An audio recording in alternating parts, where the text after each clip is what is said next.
অনেক ক্লান্ত হয়ে পড়েছে। সামনে একটা বড় গাছ দেখা যাচ্ছে। গাছটার গোড়ায় বসে একটু জিরিয়ে নেই।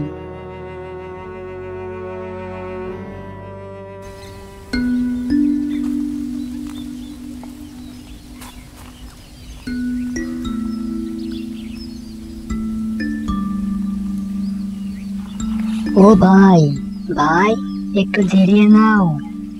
তুমি তো দেখি হাঁপিয়ে গেছো। না ভাই, আমার হাতে সময় খুবই কম।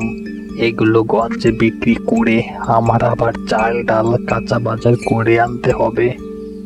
ভাই আমিও ওদিকে যাচ্ছিলাম, পশ্চিমের জঙ্গল পর্যন্ত যাব। তোমার ভ্যান গাড়িটা আমার কাছে দাও, আমি জঙ্গল পর্যন্ত তোমার ভ্যানটা নিয়ে যাই।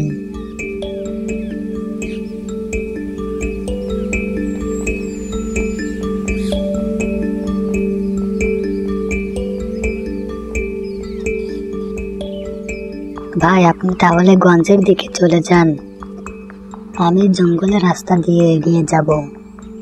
তোমাকে অনেক ধন্যবাদ ভাই।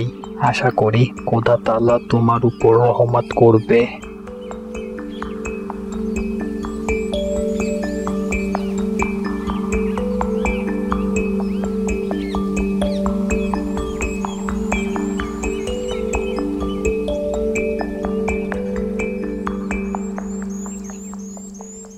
আজকে পেটে কোনো দানা পানি পড়েনি, ক্ষুধা পেয়েছে ভরপুর।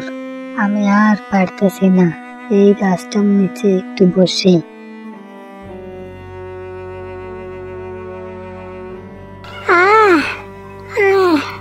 আমাকে কেউ বাঁচাও, আমাকে কেউ বাঁচাও। আরে টুনি পাখি কি বাঁচাও বাঁচাও বলে চিৎকার করে?